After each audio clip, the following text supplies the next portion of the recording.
Okay, well, thank you so much for joining us today. Thank you. I guess I just want to address, a lot has been talked about the cost of this bill. Yeah. How does it compare to what Americans are currently paying in terms of health care? Well, we pay, as Americans, by far the highest prices in the world for Medicare. I'm sorry, can we do that again? Can you ask me that question again? Ask me that question again. Yeah. All right. Look, in the United States right now, we pay far more per capita than any other country does for health care. And the insurance companies make a whole lot of money. The drug companies make a whole lot of money. But at the end of the day, we got over 90 million people who are uninsured or underinsured. And thousands of people die every year because they don't get to a doctor on time. So what we're trying to do here is a number of things. We're trying to, lower the cost of prescription drugs. We now pay the highest prices in the world for prescription drugs.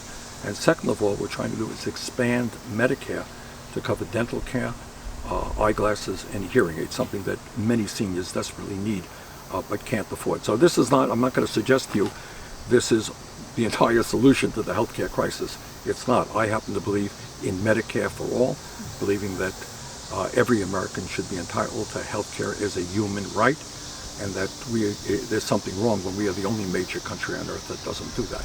But this bill makes some significant progress in making healthcare more affordable and accessible.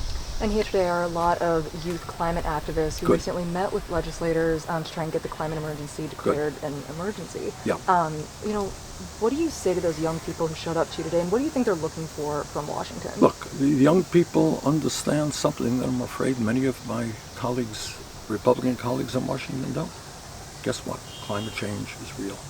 Just open up your eyes. Take a look at what's going on in California, in Oregon. Greece is on fire.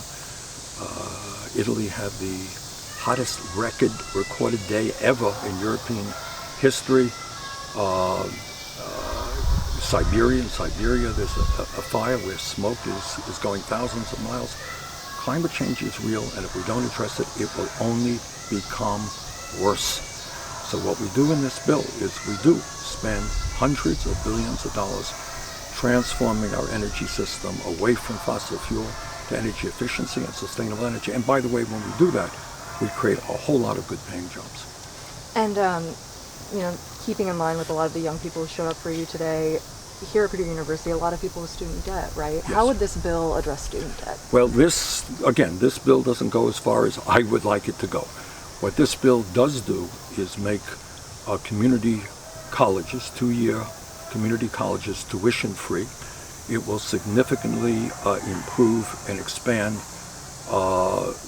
the loan program, the Pell Grant program, which will help students be able to better afford college. My own view is we should cancel student debt in this country, but that is not in this legislation. But it will be of help. I mean, think what it will mean for millions of young people to be able to get 2 years of college tuition free, and then if they want a 4-year education, they can take those credits to 4-year schools. Do you think the federal government has done enough for students so far? No. And also, with the situation in Afghanistan, you mentioned a few days ago, I think on Twitter, that it was a courageous decision, but also that we should look out for the refugees who are coming over. Yes. What are your kind of thoughts on that, and as more states continue to bring people in? Well, it's, obviously, I think the president was right in ending, getting us out of a 20-year war where we have lost over 2,400 members of the armed forces, where we have spent over $1 trillion. I mean, enough is enough. And obviously what we're seeing at the Kabul airport is horrific, and the attack by ISIS is, beyond disgusting.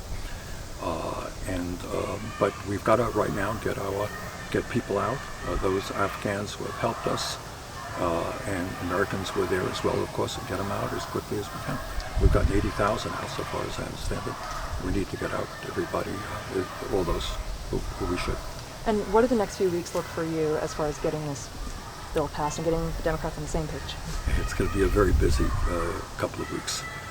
What we're looking at is, in my view, the most consequential piece of legislation for working families that has been brought forth since the Great Depression, actually. So it's a big bill with a lot of proposals in it, and it's going to take a lot of work to get it done. Okay. Thank you so much. You're very welcome. All right, Senator, we have our friends from the Purdue Exponent here. Hey guys, how are you? I'm Nina. Nice to meet you.